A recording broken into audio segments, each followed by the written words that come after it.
মুজিবের সেই মৃত্যুর পর জানা যায় প্রতিবাদে বের হয় নাই। সেই জন্যই আওয়ামী লীগকে সেই বিপদের মুখে রেখে শেখ হাসিনা ভারতে পলায়ন করেছে। সুতরাং বাংলাদেশ জামাত ইসলামীকে নিষিদ্ধ করা হয়েছিল, কিন্তু ছাত্র জনতা জামাত ইসলামী ইসলামী ছাত্র শিবিরকে বুকে তুলে নিয়েছে, শেখ হাসিনাকে পালিয়ে যেতে বাধ্য করেছে।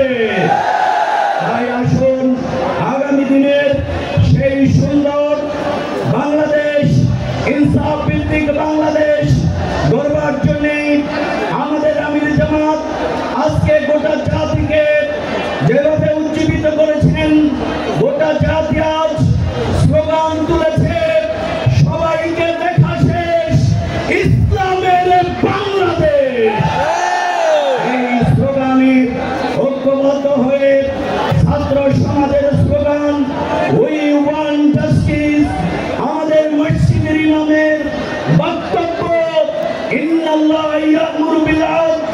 আসুন সেই ইনসাফ ভিত্তিক সমাজ বিনির্মাণের জন্য আমাদের শহীদরা যেই জীবন দিয়েছিল, আমার প্রিয় ভাই আমিনুল যিনি যাত্রা